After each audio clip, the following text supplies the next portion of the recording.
everyone, welcome back to episode 5 of Filler in the Blanks. Today we're talking about tummy tucks and I'm joined by my special guest, Matty Williams. And tell us why you're qualified to speak on this topic. Well, I actually do have a somewhat of a personal connection. One of the articles did mention that tummy tucks can be used, or like this surgery in general can help with hernias. And my dad actually did have a hernia several years back, and he had a similar surgery as explained in this. So, and also I have always been, sort of not really an advocate, but more of just someone who's curious as to the benefits of this. And obviously I'm not built like that, but I think I just want to share my opinion. And I'm just, again, as I said earlier, I'm just curious. Yeah. Well, everyone, welcome Matt. Yay. Or Matty. Yeah, that's totally Okay. fine. Matty's fine. Whichever one you want to call him. All right. So today we're just going to have to go through some general questions asking whether kids should get cosmetic plastic surgery for tummy tucks. Should we allow it? Boys, girls? Let's get chatting. So what do you think of tummy tucks just on the whole? As a whole, I think they are beneficial in the way that it can improve self-confidence and self-esteem, because especially these days, there is a huge movement now in, I think on both sides, both body positivity, Right. which I fully support, but I also fully support the body positivity in terms of being fit. And like, there's always that collision, but I think the reason why it's such a controversial topic is because of the health benefits or the health concerns that people have. One of the biggest examples that comes to mind right now, I mean, I don't think she has one, but Ashley Graham. Like, my sisters love Ashley Graham. Okay, I'm going to look this up at the same time. Yeah. Go ahead. So, like, she is obviously, like, she's a plus-size model, but she's monitoring her health, and, like, and she still presents herself very well. And I respect that, because she is, like, being fit, being healthy. And sometimes people will look at that and be like, oh, I respect that. That is the real body positivity. But again, how do you define body positivity? Yeah. So, and that was just a side note that I wanted to bring up. But going back to your question of the overall, that, as I said earlier, the self-esteem benefits, sometimes loose skin can get annoying. It, people don't find it attractive. At the same time, people are just, that's just how you look. You shouldn't be too ashamed of that.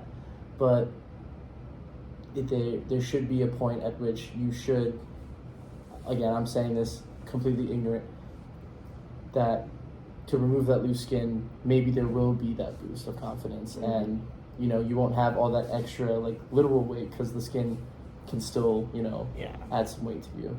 Yeah, I agree. Tummy tucks, I think, they're a procedure that were created for a reason. People probably needed them.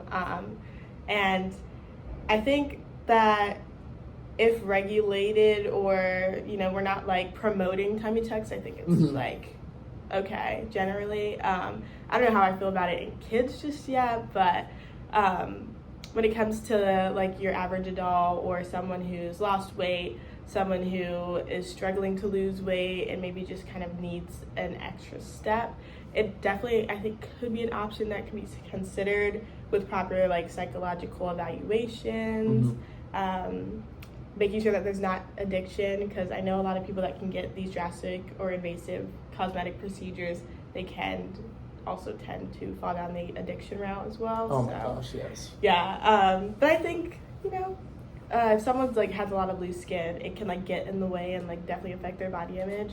So I think that they're good within reason. And we'll explore more of that further on. But you mentioned social media kind of, like, model influencer Ashley Graham, and then there's also, like, celebrity moms who post having children will also get tummy tucks as well. We have an example coming up a little bit later. But what do you think about the beach body, like, I don't know, the beach body image, or like that I guess the trend? Following the trend, something, for lack of better terms. Yeah, and teenagers. I'm not saying that it's, because at the same time too, even the idea of a beach body is somewhat unhealthy in terms of it creates more body dysmorphia.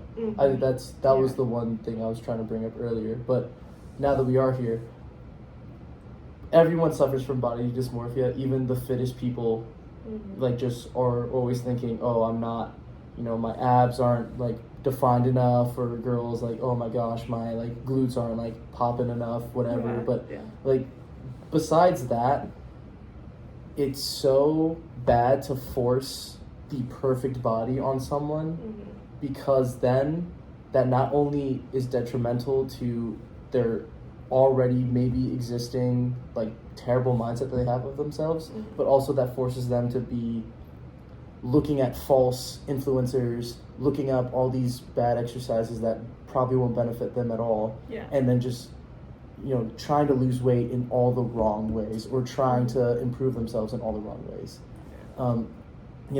A beach body maybe is preferred for some, maybe it's not, but it should never be. I think the grand scheme of things in all life lessons, nothing should ever be forced. It should be, ultimately, it is your decision. You can be influenced in the right way, but you should never feel obligated to pursuing a beach body if you are not interested in it. You can pursue a better functioning body, a healthier body, but that doesn't equal the perfect beach body. Right. So, given like what you said about the perfect beach body, what do you think about the movement where like all bodies are beach bodies? I might get in a little trouble for this.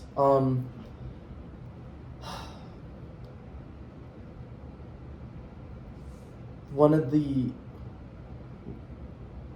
of the most ongoing cliches, which everyone has heard of, is beauty is in the eye of the beholder, which I might be contradicting myself a bit, which I do believe in. At the same time, going back to the science, if we want to bring that up, sometimes that beauty is not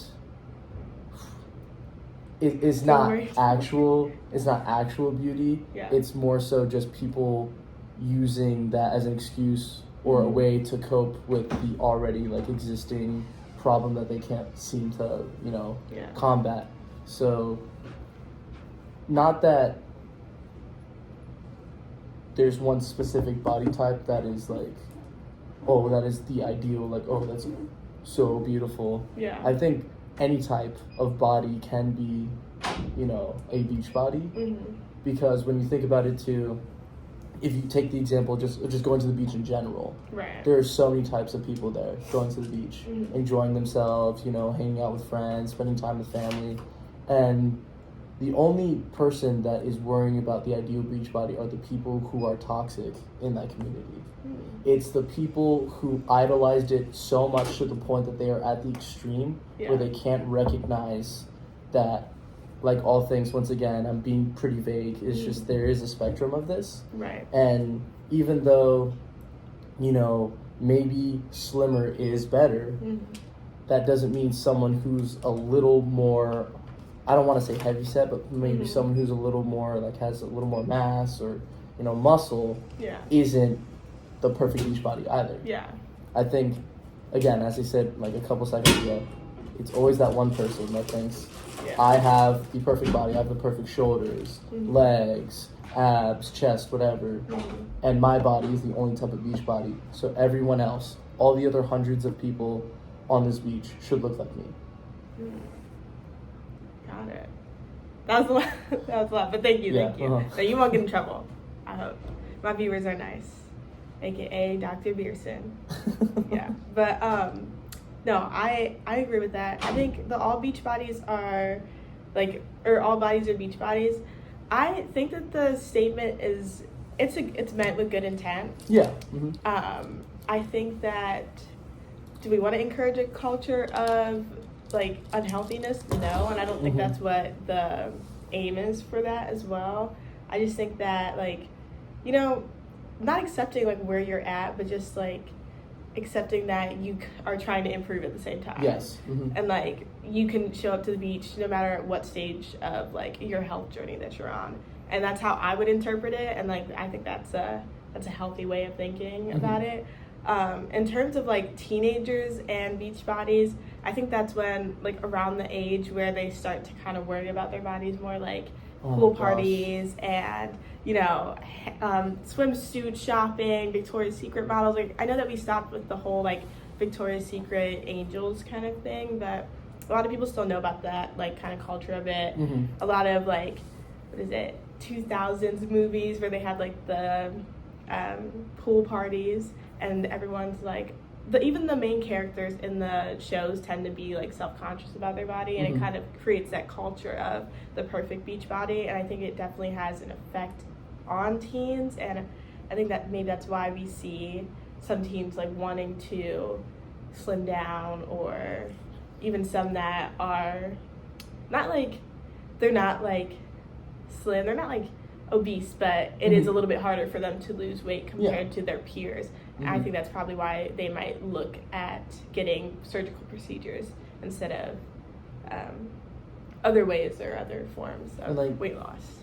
The slimming down part too is just, some of these girls might look at these other, some of their friends, or like girls they follow on social media, and then even some guys too, looking at some of these other guys, like, oh, how do they have such a nice upper body but their waist is so slim? And like that, the waist, you know, comes down to that idea of the perfect hourglass figure. And that's, but at the same time, the means in which teenagers will try to accomplish that is so dangerous. Especially I'm making this assumption, from what I've heard from some of the girls that I was friends with for a while, or just like, just in society in general, when girls want to try to look like that, sometimes they will purposely starve themselves. Because if they are seen as someone who eats a lot, or even just the same as some guys that don't eat that much, they're like, oh, that girl's gonna be so big, that girl's gonna be blah blah blah.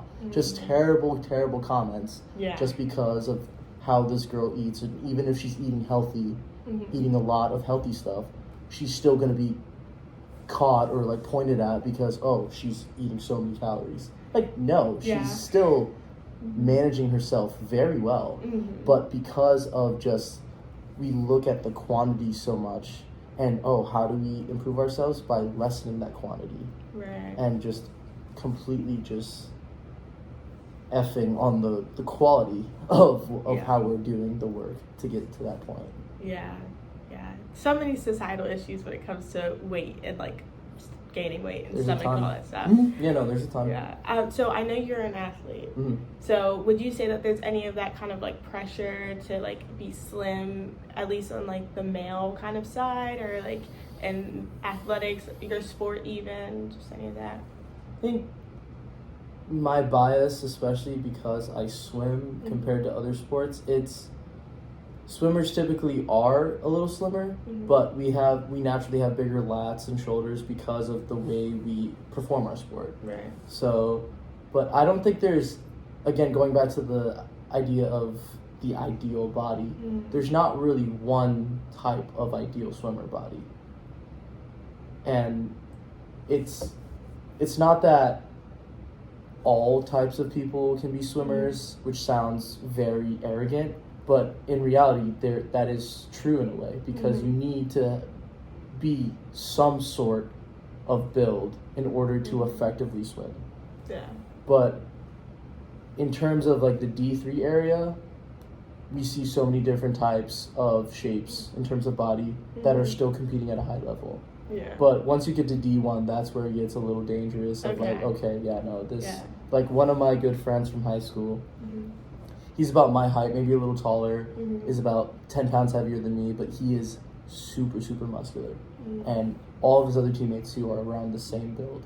And you will not find any other guy on that team, or even some of the girls on that team, that are like, maybe have a little bit of a tummy, or maybe have like a little bit of like under the, the classic bingo arm type flag. So that's where it gets very just, oh, they really do track you down on that. Got it. So like more like a high competitive, like kind of sport. I mean, like I know yours is competitive, but like that D1 getting into the... Yeah, no, D1 is when they really do just manage, and then I'm sure you've heard of this too, like if you have some friends who are D1 sports athletes, they set your body up for the best possible performance you can do for 4 years straight. And if you fall out of that line, it is a pain in the butt to try to get back into it.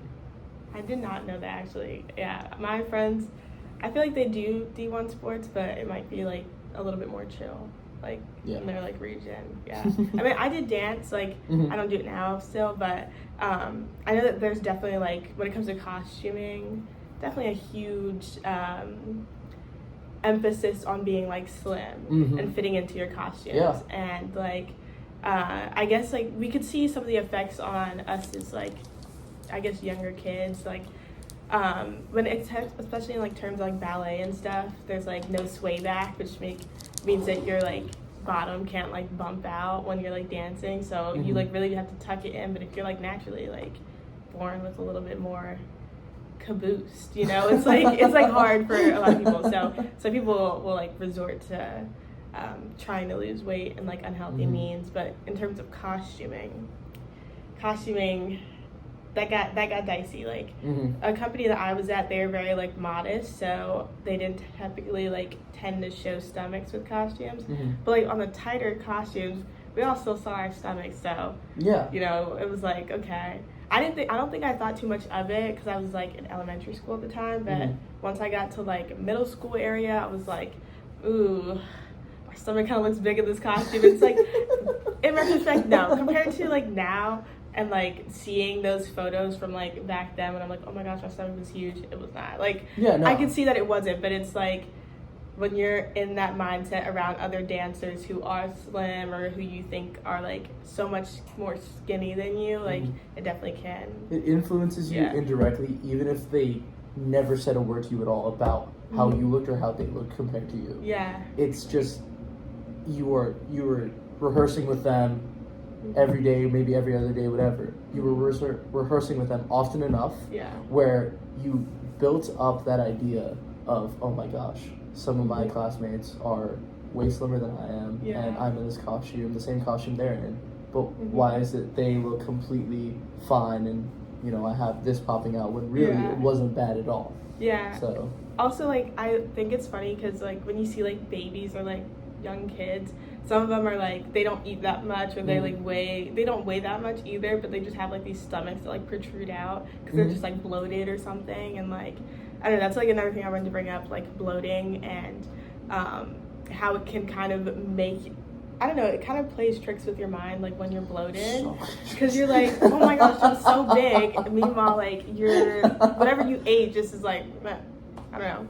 So, I don't know. Do you have any, I don't know if you have any bloating stories, but like, would you agree with that? Or? Oh, I totally agree with that. Like, I mean, especially the Priz, like the type of food that we eat every day.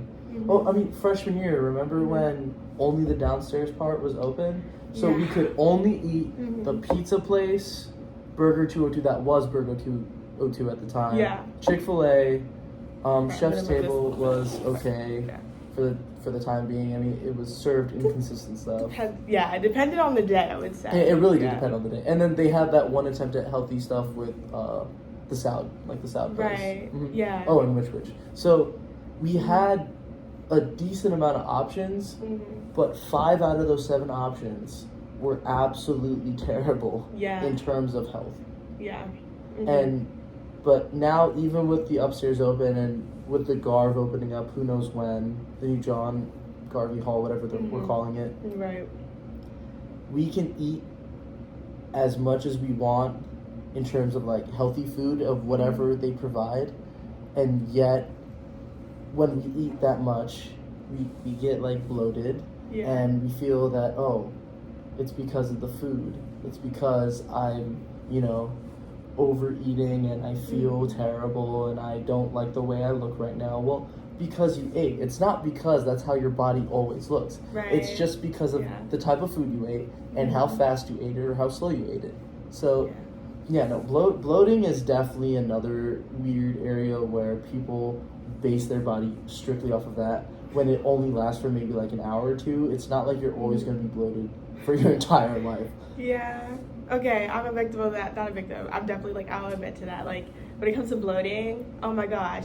Sometimes it's like, it doesn't matter what you eat, you'll like still bloat. I notice it with like bread and stuff like that, where I'm like, oh my goodness, like, this is terrible. My friends and I will like, we'll talk about de-bloating before we like go to like, just to hang out in the city or anything like that. Like, and so I think because of bloating, it's definitely made me be like, oh, I need a tummy tuck right now. I'm like, I'll just say that. Like, out of nowhere with my friends, I'm like, I need a tummy tuck, because what the heck?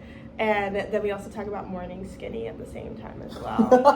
We're like, I forgot to eat breakfast this morning. Like, got morning skinny right now. Oh my gosh. Morning skinny's lasting till lunch. Like, I don't know. It's like, it's not healthy, but I know that some of my friends and I like started having these thoughts kind of in that high school range, and like, thank goodness I never really considered a tummy tuck in high school, but like, you know, maybe someone has if they've been in those like high performance kind of settings, and or they just struggled with like weight loss like their whole life and tried dieting, tried working out, didn't have any success with that. Like, I don't know. What do you any thoughts? It's funny you brought up like, oh, she get a tummy tuck like right now, but I don't know if one of the articles mentioned this, but even if you did get a tummy tuck or anyone did get a tummy tuck, wouldn't they still get bloated regardless if they were to eat? Yeah, but the effect would be less. I guess, yeah, but like the action itself, you would still bloat, and I think that would still mess with someone's head. Right. It's like, oh my gosh, maybe my stomach isn't getting as big, but it's still there. Like, what do I do? What do I do? Right. Like, no, just that's just a natural human function. Yeah. You can't control. I take that back. Maybe in a way you can control bloating, but it's gonna happen regardless. Right. It's not like you're never gonna go a year without bloating once. Or like not preventing it. It's just like you can kind of like maintain it, I guess, once there it we happens. go. That was another way of putting it. No, it's all good. So we do have 3 articles here. I'm just like giving a small summary of them, but we both read the articles beforehand, and so like there's a article where it says 4 medical benefits of a tummy tuck. So even if you're getting a tummy tuck for cosmetic purposes, you can still like medically benefit from tummy tucks, specifically like if you have like a hernia, or if you have urinary incontinence, which I don't think many children would be suffering from that. I don't think they would. Yeah. Back pain. I know there are a couple kids, like even in elementary school, that if they're like heavier weight, and let's say they're more like top heavy than like legs, they can have back pain from their weight. So I'm sure people would maybe explore that, and then to improve posture. But overall, this article said that like the treatment or like the surgery is pretty invasive, and it's not really going to do any health benefits for you. It's more just like for aesthetic purposes, which is obviously the general overview of cosmetic plastic surgery. And then we have like a little fun article which mentions teen mom. What's her name? Kailyn Lowry? Yeah, Kailyn Lowry. And Dr. Miami. So, there. If you don't know Dr. Miami is a famous plastic surgeon who works and operates in Miami, and does a lot of celebrities, social media influencers, their plastic surgery, and he does full body makeovers. He's known for doing those, and BBLs. So those are his like main things. He's a BBL doctor, full body doctor, and he hasn't had any like claims of malpractice at all. So a lot of people really enjoy his work. But in this article, it's just basically Dr. Miami poking fun and like shading at Kailyn, who was a teen mom star because he did a full body makeover for her, including like her stomach and other areas that she wanted done, and then had a child after, which they basically, the pictures are provided, and that link will be linked below if you are interested.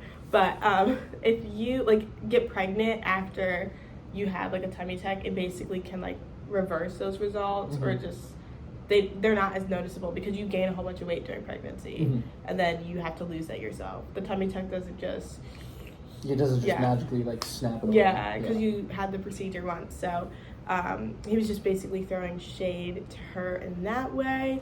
And then we have a third article here, which is tummy tucks for teenagers.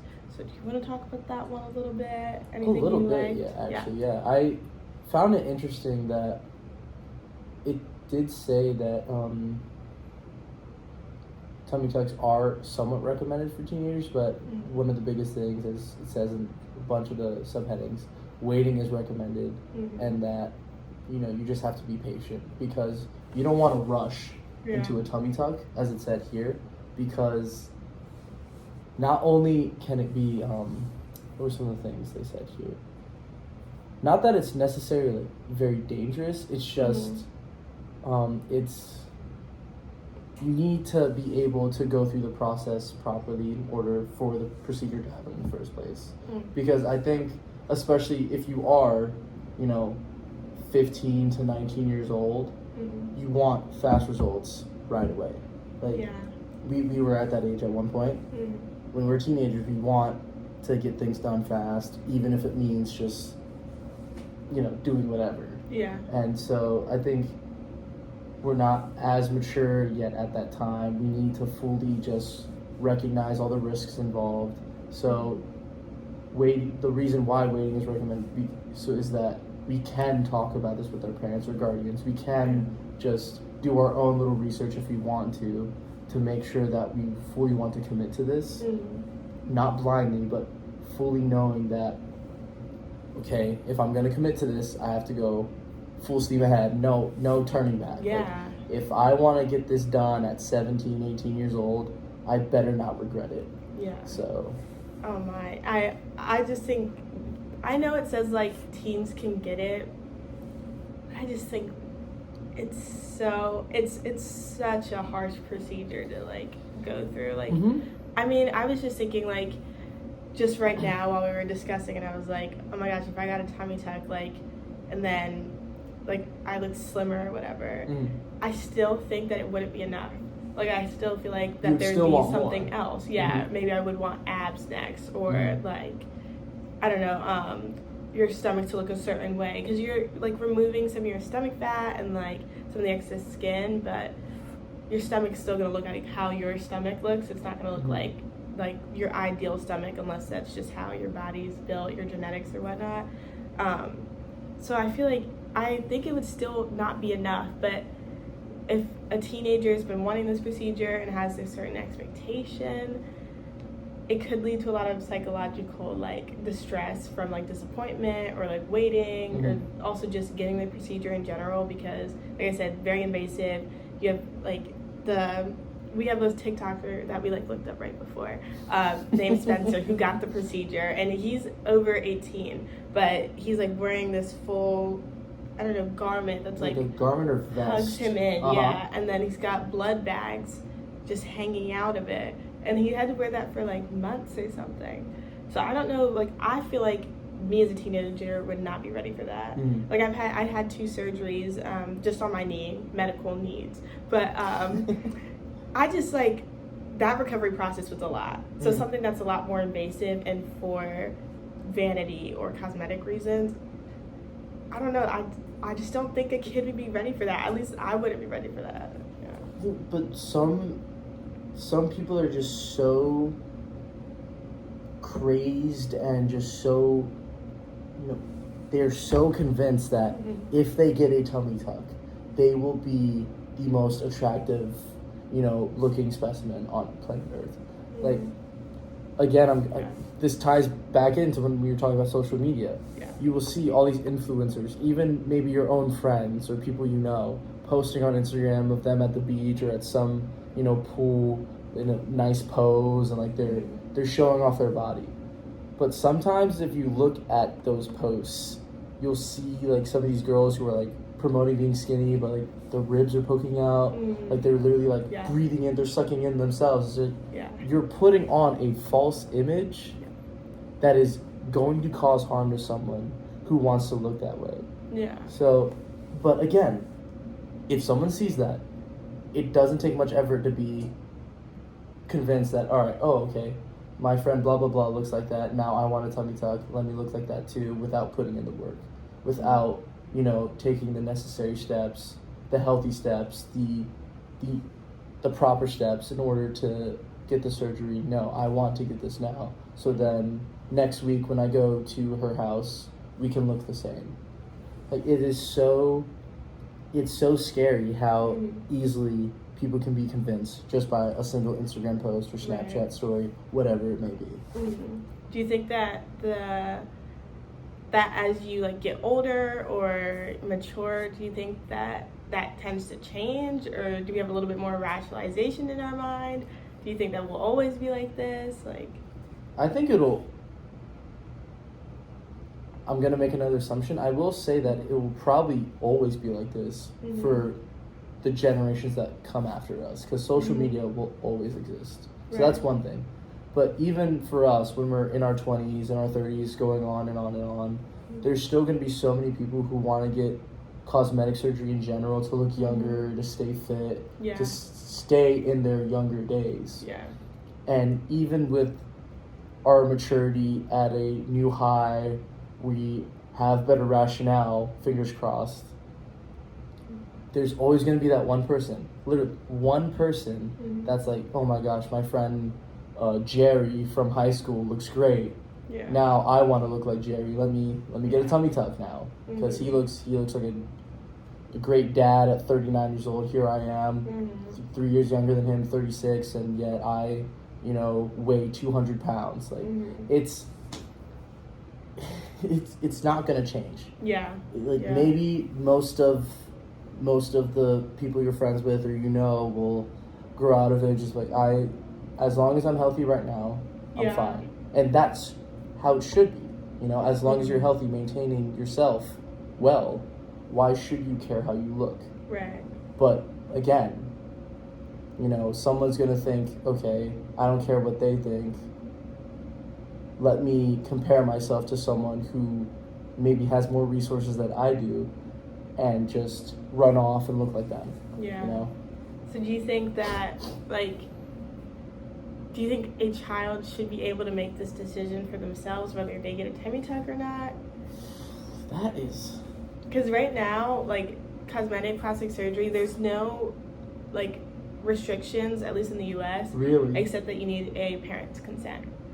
And my fear is that parents that are, their children are being raised in the entertainment industry, might put them under, lots of procedures and stuff like that maybe the kid does want it, but they're, under the impression that they need it based on the environment that they're in.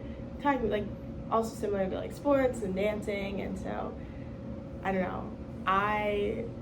So there's really no age restriction from what? No, there's doctors that will refuse to operate on people that are younger than 18, but there's not anything saying that they can't. Wow. Yeah. What? Yeah. At least in the U.S. I actually find that a little ridiculous, because if I had a daughter or a son that came up to me, say they're 11 years old, they're like, oh, hey, Dad, I want a tummy tuck, or I want to, change my body right now. Like, what? Yeah. In the, one of my friends, blah, blah, blah, this is a silly example, he's one of the fastest runners in our PE class, but, I don't look the same way as he does. I want to, get a tummy tuck, maybe that'll help. I'm like, no, it's just don't do that, but you brought up a very interesting point. Say my kids are in the entertainment industry, then unfortunately, maybe, I'm not saying I would do this, but say we're in a tough area, but my kids were just talented enough to make it into the industry. We're in need of money. We need to get ourselves back on our feet, and maybe one of my daughters or one of my sons has a role that they got for a movie, but it requires them to change their facial structure or something. At that point, me as the parent, knowing that we are in dire need of our family, will maybe try to influence my child to get that, and maybe my child will recognize that. At the same time, you as a parent or me as a parent should know deep down that is not the right decision to make. Yeah, you should know. So, like, Yeah. I mean, I'm 21 right now. I'm not planning on having kids anytime soon. But even if I'm, like, 26, 35, 40, however old I may be, and my child comes up to me and says, Dad, I need to change my facial structure. I need to get a tummy tuck, whatever, for this movie role. Yeah. I will gladly reject that idea and say, no, you're going to call them off and we're going to do something else. Because I just think that that's not, I would argue that maybe it's not safe too, because depending on how old they are, you don't know the risks of the surgery. You don't know how long the recovery will take because everybody's body is different. So what if their body rejects the anesthesia? What if their body, isn't, handling the scars very well? Like they're gonna, maybe that'll tie into how they view themselves afterwards in the future. Like, oh my gosh, I have all these scars from when I was in that movie 10 years ago. Right. And now I don't like it. Like, well, that was such a rough example, but to answer that question, And what if they're like, psychologically, they're like, I can't, like, mentally, they don't feel, you might think I'm backtracking, I'm just trying to definitely, like, give the other side, like, no, their of course. position, but, like, what do you think psychological wise? Like, they're like, I need this, like, if I don't get this, then I'm not good enough, or if I don't get this, then I won't make it in the industry, or, like, anything. I think that would be up to the parent then to take a very cautious approach to make sure that their child doesn't feel unloved. To be like, because you don't want to pull the sugar coating game, like, oh no, you're perfect just the way you are. You are beautiful to me, or like you're my son, you're my daughter, I love you so much. Because then that'll just force them to think even more on themselves, like, okay, my parent loves me, but that doesn't matter. Like, I feel like I would argue that because you sugarcoat it, you just made the situation worse. So there needs to be some sort of middle ground to carefully and choose your words carefully to be like, okay, maybe you feel that way, let's talk, let's see some professionals to see like what's going on, like how are you feeling right at the moment, and always just be on top of that, monitoring how your child feels constantly. Because if you skip 1 week or you miss a month and all of a sudden your child is even more down than they were when they first approached you, then that's where you kind of get into like, and this is like outside of the topic that we're on, like possibly mental health and just attempts, if you know what I mean. So there needs to be a middle ground. Right. I'm a firm believer that there is a middle ground, and maybe eventually if the parent is like, okay, if your child was 19 years old and they said that to you, I think as a parent, he or she is 19 years old, 18 years old, they are an adult, they should begin to make those decisions on their own. As a parent, I will try to agree or disagree, or just in the end just voice my opinion but support them regardless. So this gets down to one of the biggest questions that I have, or that we decide here on this podcast, fill in the blanks, and this is the blank.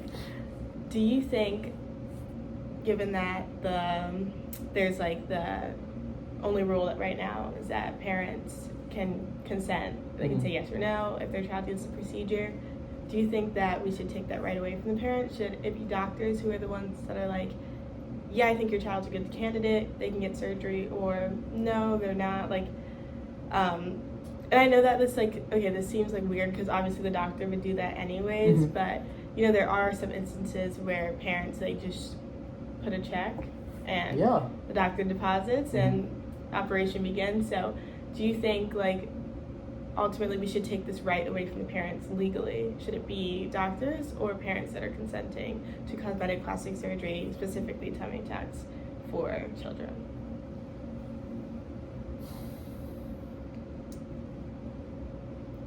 I don't think the right itself should be taken away fully, because there are those instances in which it is absolutely necessary, let's say, for the child at the appropriate age, I will say that, I will add that in, that they absolutely just need it. Whether it be for health reasons or they are in such a bad state of mind where they have made those attempts that we mentioned earlier, then the parent should be zero hesitation, just be, doctor, please, like, Right. so, but then as you mentioned, but as you mentioned, It's not moving. if the doctor does not believe that that child is not a proper candidate, then obviously, what else could you do? Right. Obviously, you could find another doctor, but that in itself is also another long process that you have to go through, because you'd have to go through maybe 5, 10, or 15 doctors before you find the 16th one that finally accepts your child. So, that simple answer, not really. Parents should not really have that right taken away from them. Right. I think it should be watched of how parents take advantage of their child, especially if it's, say, the entertainment industry. If they see that check coming in, like, okay, right away, yes, I need my daughter to get changed. And the doctor also sees that check, which the parent might be getting soon, like, all right, yeah, I'll do it. So it definitely needs to be, my favorite word of the day, monitored, but in a way in which it doesn't put anyone in danger. Got it. Yeah. So normally, like in our previous episodes, we've always been on the doctor's side, but you make a really good argument for the parent side this time. I think it is tricky.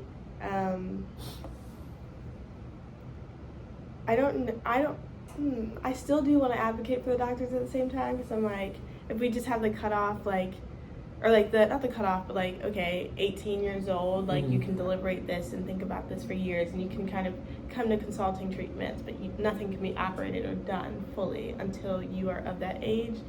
I still think that, like, maybe there's like a time between age 17 and 18 that they're like, you know what, maybe I don't need this, or there's like a process of self-growth or something. But then to have like a full-on like hard 18, and then there's people that really do severely need it, and maybe the surgery will actually transform like their mental state, because like not everyone's, I guess, like indecisive or like won't think it's like never enough, like maybe like not like me, but like I don't know, I think that definitely makes a good argument. So for this one I am torn, definitely. Yeah, that was good though. And then so I just want to make sure, oh yeah, is there any difference between boys and girls for this procedure, or do you think it's the exact same? Because girls, like, a common objection again is like, if you want to get pregnant, like all the progress that you've made is going to be undone. So what's the point of getting the procedure? But some girls can argue, well, I don't want to get pregnant, and then a lot of like doctors or parents might be like, well, that might change. But for boys, that's not an option to ever be pregnant. Yes. So it's more like, well, their effects won't be undone by pregnancy. It's less of a risk to do the procedure now. So what do you think? I think just outside of the phenomenon of pregnancy, just guys and girls are just built different in general. Like the biology of the male and female are totally different. Right. So, but I don't think, obviously I don't know how the surgery would go, but I would assume that in a way, whether a male or female does go into the surgery, it would be done similarly, if not almost the same. Again, I'm making another assumption, but I think, again, as you mentioned, the only difference would be if this girl does get pregnant, then yes, of course, all her work, her progress would be gone because of that extra just skin or like another human growing inside of you causing that. Yeah. But I don't know why. Excuse me. I had a thought. I just totally lost it though. Take your time. Yeah. Oh, what was I gonna say? I can pause it if you want to. But... We can pause it. Okay. Okay. Thank you so much for joining us. Matt never caught his thought, but that's okay. So tune into the next episode, which will be starting our transgender series. So get excited for that one. Or don't. It's up to you. All right. Bye. Bye.